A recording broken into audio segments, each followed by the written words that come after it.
Welcome to the True Taileys journey. Hello friends, my name is Emily Carter. I'm 28 from America. They threw me out with nothing on Christmas, then Grandpa's hidden secret destroyed them. Christmas Eve had always been the one night Emily Carter believed her family would put their differences aside. But this year something felt different the moment she walked into her parents' beautifully decorated house in Boston. The Christmas tree sparkled with hundreds of golden lights, holiday music filled the living room, and expensive gifts covered the floor beneath the tree. Yet despite the warmth surrounding everyone else, Emily couldn't ignore the cold looks her parents exchanged whenever she entered the room. She smiled anyway, hoping that for just one evening they could act like a normal family. She had no idea she was about to lose everything before midnight. Emily had spent the last 3 years working as an emergency room nurse, often sacrificing holidays to care for complete strangers while rarely asking for anything in return. Unlike her younger brother Ryan, who constantly depended on their parents for money despite being 30 years old, Emily had built her life through long shifts, hard work, and quiet determination. But none of that ever seemed to matter inside the Carter family. Her parents constantly praised Ryan for his business potential, while treating Emily's career like it was nothing more than an ordinary job that brought no pride to the family name. As dinner began, Emily noticed that every conversation somehow circled back to Ryan. Her father proudly announced that Ryan was finally launching another business venture and deserved everyone's support. Her mother smiled as she handed Ryan an envelope containing a large Christmas gift that everyone knew was filled with money. Emily simply applauded politely, even though she knew this wasn't the first time her parents had rescued Ryan from another failed idea. She wasn't jealous of the money. She was hurt that every achievement she worked so hard for seemed completely invisible, compared to promises Ryan never managed to keep. The evening took an uncomfortable turn when Emily casually mentioned that the hospital had promoted her to senior emergency nurse after years of dedication. Instead of congratulating her, her father barely looked up from his dinner plate before sarcastically asking if changing bandages now counted as a career worth celebrating. Ryan laughed loudly, while their mother quietly smiled without correcting either of them. The room fell silent for several seconds as Emily realized nobody intended to acknowledge one of the proudest moments of her life. Even on Christmas Eve, she remained the forgotten child inside her own family.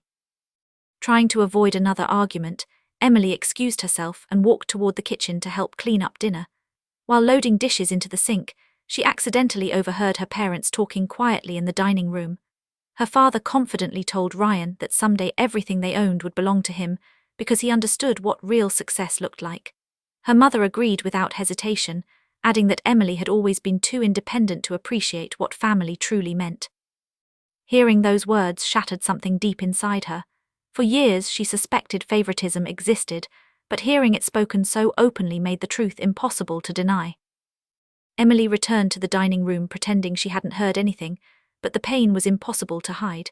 Gathering enough courage, she calmly asked her parents why nothing she accomplished ever seemed good enough, while Ryan received endless praise despite constantly failing. Instead of answering honestly, her father immediately accused Emily of ruining Christmas with unnecessary drama. Ryan rolled his eyes and called her jealous. Their mother simply asked why she couldn't be happy for her brother.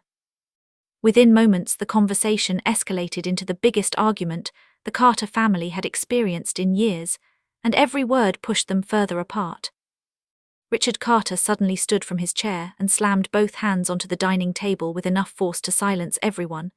Looking directly at Emily, he declared that if she believed the family treated her so unfairly, then perhaps she no longer needed to be part of it.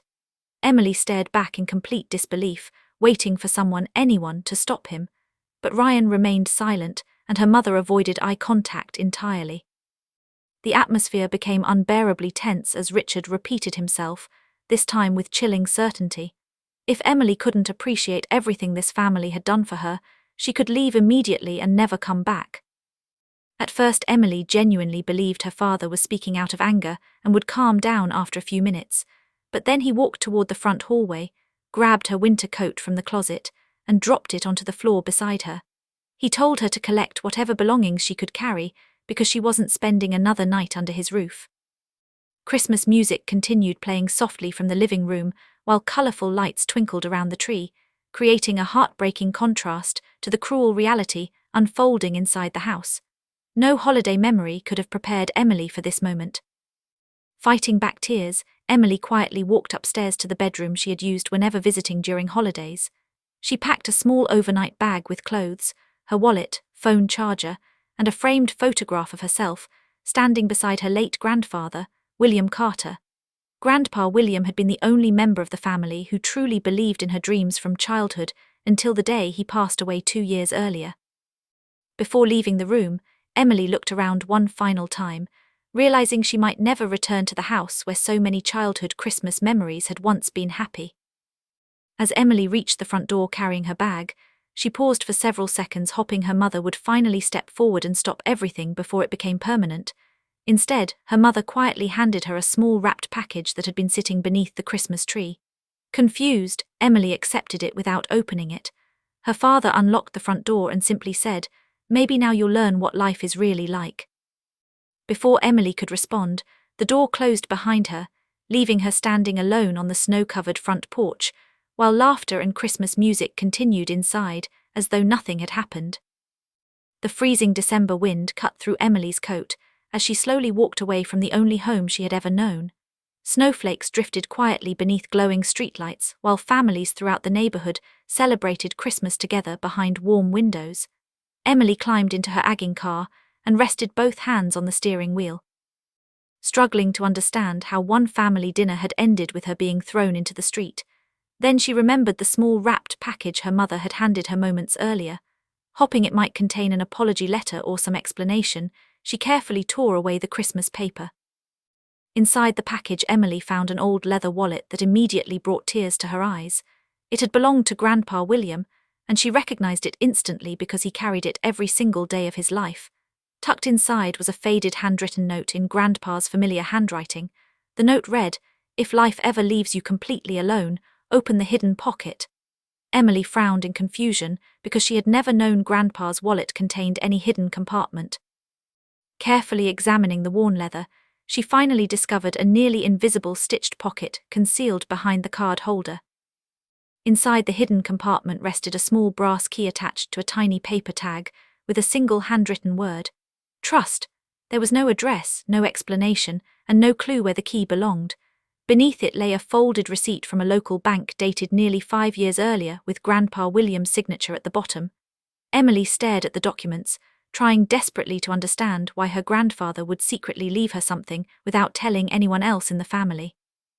The mystery felt strangely deliberate, almost as though Grandpa had known this exact night would eventually happen. Unable to stop thinking about the key and the mysterious bank receipt, Emily started her car and drove toward her small apartment across town. The streets were almost empty as snow continued falling quietly across the city, but her mind raced with unanswered questions. Why had Grandpa hidden these items inside his wallet? Why had he written those specific words? And why had her mother chosen this exact night to give her the wallet after keeping it hidden for 2 years? Emily couldn't shake the feeling that Christmas had not marked the end of her story. Somehow, without realizing it yet, it had become the beginning of a secret capable of changing everything. Christmas morning arrived with a heavy silence that Emily had never experienced before. Instead of waking up in her parents' warm home surrounded by laughter and holiday traditions, she sat alone in her small apartment staring at Grandpa William's old wallet, the brass key, and the faded bank receipt spread across her kitchen table. The loneliness hurt, but the mystery refused to leave her mind. She remembered Grandpa always saying that answers only came to people willing to look for them. Taking a deep breath, she picked up the receipt and decided that before the day ended, she would visit the bank listed on the paper. The bank had remained open for limited holiday hours, and Emily arrived just before closing time. The building looked ordinary from the outside, but as soon as she handed the old receipt to the customer service representative, the woman's expression changed completely. She quietly excused herself and disappeared into a private office. Several minutes later, an elderly branch manager walked toward Emily holding the receipt with both hands as though it were an important historical document. He politely invited her into his office, closed the door behind them, and asked a question that immediately made her heart race. "Are you William Carter's granddaughter?" Emily nodded cautiously, unsure whether she had done something wrong. The manager smiled warmly before explaining that he had known Grandpa William for nearly 30 years. According to him, William had visited the bank several months before his death and created very specific legal instructions that were never to be ignored. He then looked directly at Emily and asked whether she had brought the brass key mentioned inside the confidential documents. Emily slowly removed the key from her coat pocket and placed it on the desk. The manager looked at it carefully before quietly whispering, "Then today is exactly the day your grandfather expected." Without another word, the manager led Emily downstairs into the bank's secure vault, where hundreds of safety deposit boxes lined the walls behind thick steel doors. Stopping in front of one particular box, he inserted a master key before asking Emily to use Grandpa's brass key to unlock the second lock. Her hands trembled as she carefully turned the key until a soft click echoed through the silent room. The manager respectfully stepped back while Emily slowly opened the box. Inside rested a sealed envelope, a leather journal, several legal folders, and a flash drive marked only with Grandpa's initials. The manager explained that Grandpa William had left strict written instructions, stating that the contents of the box could only be released if Emily personally appeared with both the receipt and the brass key. He also insisted that no other family member, including Richard or Ryan Carter, was ever to receive access under any circumstances. Emily felt a chill run down her spine. Grandpa hadn't hidden these items by accident. He had carefully designed everything years earlier. Whatever waited inside those documents had been protected with extraordinary care, suggesting that William believed someone in the family should never discover the truth before Emily did. Emily carefully opened the sealed envelope first. Inside was a handwritten letter addressed directly to her. Grandpa explained that he hoped she would never need to read those words because it would mean the family had remained united. However, if she was reading the letter, then the people he loved most had likely allowed greed to destroy everything he spent his lifetime trying to protect. He urged Emily not to confront anyone until she finished reading every document inside the box, because only then would the full truth finally make sense. With growing curiosity, Emily opened Grandpa's leather journal. The first pages contained ordinary notes about family gatherings, birthdays, and business meetings, but as she continued reading, the entries became increasingly disturbing. Grandpa described watching Richard repeatedly favor Ryan while treating Emily unfairly despite her honesty and hard work. He admitted confronting Richard privately several times about the growing favoritism, warning that one child was being taught entitlement while the other was being pushed away. Each warning had been ignored. Grandpa sadly wrote that he feared one day Richard's pride would destroy the Carter family from within. The journal continued with detailed entries describing Ryan's failed business ventures over the past decade. Grandpa had secretly documented every loan Richard provided, every debt Ryan failed to repay, and every financial mistake quietly covered by the family. Emily stared in disbelief as page after page revealed a pattern she had never fully understood. While her parents constantly criticized her for choosing a simple nursing career, they had quietly spent hundreds of thousands of dollars rescuing Ryan from consequences created by his own irresponsible decisions. Grandpa had documented everything with dates, receipts, and handwritten observations that left little room for doubt. The final pages of the journal revealed something even more shocking. Grandpa confessed that several years earlier he had discovered Richard using funds originally intended for Emily's educational trust to secretly help Ryan recover from another failed investment. Although Richard promised to replace the money later, Grandpa knew it never happened. Rather than expose the truth immediately, William began quietly collecting evidence, believing the day would eventually come when Emily deserved to know exactly how deeply she had been betrayed. Reading those words left Emily speechless. The life she struggled to build had been made even harder because her own future had quietly been sacrificed. Still trying to process the journal, Emily opened one of the legal folders inside the deposit box. The documents contained copies of trust agreements, financial statements, certified letters, and notarized records prepared by Grandpa's attorney years earlier. Everything appeared professionally organized, almost as though William had anticipated future legal questions long before they happened. Emily quickly realized these weren't simply personal notes or emotional accusations. They were carefully preserved legal records capable of proving every claim Grandpa had documented. For the first time, she understood why he insisted she read everything before confronting anyone. Facts would always speak louder than anger. The branch manager quietly returned to the office carrying another envelope that had remained sealed inside the bank's confidential archives. According to Grandpa's instructions, it could only be delivered after Emily reviewed the deposit box contents. Inside was a business card for an attorney named Michael Reynolds along with a handwritten note reading, "When you finish reading, call him immediately. He already knows everything." Emily looked up in surprise, but the manager simply smiled gently. He explained that William trusted Michael completely and believed one day Emily would need someone who understood the entire situation from the beginning. Later that afternoon, Emily called the attorney, expecting to leave a voicemail because of the holiday. To her surprise, Michael answered immediately as though he had been waiting for the call. After introducing herself, she heard a long pause before he quietly said, "Emily, your grandfather told me this day might come. I've been expecting to hear from you for nearly 2 years." He asked her not to discuss any details over the phone and instead invited her to his office the following morning. Before ending the call, he offered one final warning: "Whatever your parents tell you next, don't believe it until you've seen everything." Meanwhile, across town, Richard Carter received an unexpected phone call from the same bank branch Emily had visited earlier. Due to internal policy surrounding Grandpa William's confidential instructions, the bank was required to notify the estate's original legal representative whenever the safety deposit box was officially accessed. Richard immediately sensed something was wrong. He remembered William mentioning a private deposit box years ago, but assumed it had been emptied after his death. Panic slowly appeared across his face as he realized Emily had somehow gained access to something the rest of the family had never been allowed to see. That evening, Richard confronted Elena about Grandpa's old wallet, demanding to know why she had suddenly given it to Emily on Christmas Eve, after keeping it hidden for 2 years. Elena quietly admitted that shortly before his death, William specifically asked her to give the wallet to Emily only if she was ever completely abandoned by her own family. Richard's face turned pale as memories of the previous night's argument flooded back into his mind.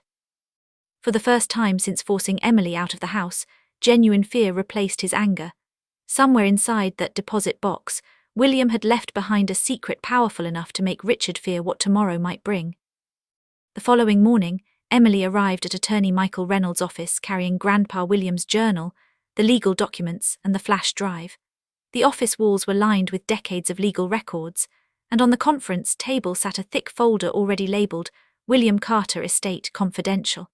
Michael welcomed Emily with quiet respect, before explaining that her grandfather had spent the last years of his life preparing for a day he desperately hoped would never come. William believed the Carter family would eventually be tested by greed, and if that happened, Emily deserved both the truth and the protection he could no longer provide himself. Michael connected Grandpa's flash drive to his computer. After entering a secure password known only to William and the law firm, a video recording filled the screen. Grandpa appeared sitting in his favorite reading chair, smiling gently at the camera. Seeing his face again brought tears to Emily's eyes. William calmly explained that if Emily was watching the recording, then she had likely been betrayed by the people who should have loved her most. He apologized that he would not be there to protect her anymore, but assured her that he had spent years making certain the truth would eventually find its way into her hands. In the video, Grandpa revealed something Emily had never known. Years earlier, he had rewritten his estate plan after discovering Richard repeatedly using family assets to rescue Ryan's failing business ventures while quietly ignoring Emily's future. William explained that he still loved his son Richard deeply, but he refused to reward dishonesty or favoritism. Instead of leaving everything equally to the family, he created a legal structure that protected part of his estate until one specific condition was met. Only if Emily had been abandoned or unfairly cut off by her own family would those assets legally transfer into her control. Michael carefully opened another sealed folder containing the official trust agreement signed years before Grandpa's death. Every page had been notarized, witnessed, and legally recorded. The document confirmed exactly what William had described in the video.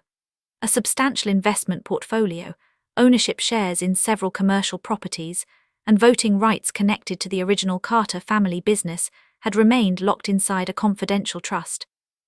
Richard knew the trust existed, but he believed it would eventually become his. He never imagined William had included a condition that could permanently remove those rights if Emily became the victim of deliberate family abandonment. Michael looked directly at Emily before explaining why Christmas Eve mattered so much.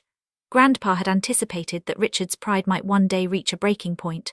Rather than allowing emotions or personal opinions to decide the future, William instructed the trustees to act only if there was clear evidence that Emily had been intentionally cast out without support. Unfortunately, Richard's own actions had now fulfilled every legal requirement exactly as William predicted. By forcing Emily out of the family home, publicly rejecting her, and severing financial ties, Richard had unknowingly activated the very protection Grandpa designed years earlier. Just as Emily struggled to absorb the shocking revelation, Michael's assistant entered the conference room and quietly informed him that Richard, Elena, and Ryan had arrived unexpectedly, demanding an immediate meeting. Michael calmly asked Emily whether she wished to see them. After several moments of silence, she nodded. She wasn't looking for revenge anymore. She simply wanted the truth to stand on its own. A few minutes later, the conference room door opened, and for the first time since Christmas Eve, the Carter family stood together again, but nothing about the balance of power remained the same. Richard entered first, looking exhausted after what appeared to be a sleepless night. Elena followed with tears already forming in her eyes, while Ryan looked irritated rather than remorseful. Richard immediately began explaining that everything which happened on Christmas Eve was simply an emotional misunderstanding, and insisted Emily should return home so the family could move forward together. Emily listened quietly without interrupting. Then Michael calmly placed Grandpa William's journal, the trust documents, and the video transcript onto the conference table. Richard's confident expression disappeared almost instantly. He recognized every signature before reading a single page. Michael carefully explained the legal consequences now in effect. Because Richard had fulfilled every condition described inside Grandpa's estate plan, the confidential trust had automatically transferred into Emily's ownership that very morning. The commercial properties, investment accounts, and controlling voting shares connected to the original Carter family business no longer belonged under Richard's authority. Everything had legally passed to Emily exactly as William instructed years earlier. Ryan jumped to his feet, accusing everyone of manipulating Grandpa before his death, but Michael calmly produced decades of notarized documents, proving every decision had been made freely and lawfully by William himself. For the first time in many years, Richard stopped arguing. He slowly lowered his head and admitted that William had warned him repeatedly about his favoritism. Every warning had been ignored because Richard believed he always knew what was best for his family. Looking directly at Emily, he finally confessed that he spent years chasing the image of a perfect son while completely overlooking the daughter who quietly carried responsibility without asking for recognition. His voice cracked as he admitted that by trying to protect Ryan from every failure, he had slowly pushed Emily further and further away until there was almost nothing left to repair. Emily remained silent for several moments before finally speaking. She explained that the money itself meant very little compared to everything she had lost over the years. Promotions, birthdays, holidays, and personal victories had all passed without her parents ever making her feel truly valued. Being thrown out on Christmas Eve had hurt less because of losing a house and more because it confirmed what she had secretly feared since childhood, that she had never been treated equally. Grandpa's trust hadn't destroyed the family. It had simply revealed the damage that favoritism and pride had been causing for years. Rather than using her new authority to punish anyone, Emily made a decision that surprised everyone in the room. She announced that she would preserve Grandpa William's business exactly as he had always hoped, but under completely different principles. Ryan would receive no automatic position or financial rescue unless he earned it honestly. Richard would remain welcome as an advisor if he accepted accountability instead of control. Most importantly, every employee would be judged by integrity and hard work rather than family status. Grandpa spent his life building something meaningful, and Emily refused to let bitterness destroy the legacy he worked so hard to protect. Several months later, another Christmas arrived. Snow once again covered the streets, but this holiday felt entirely different. Emily visited Grandpa William's grave carrying fresh white lilies before quietly thanking him for believing in her long before she believed in herself. The Carter family had begun the slow process of rebuilding trust, not because money changed everything, but because the truth finally replaced years of silence. As Emily walked away through the falling snow, she realized Grandpa's greatest gift had never been the trust or the inheritance. His greatest gift was making sure that kindness, honesty, and courage would outlive him. Sometimes the strongest revenge isn't destroying the people who hurt you, it's refusing to become like them or letting the truth speak for itself. Thanks for watching. Subscribe for more True Tale's journey.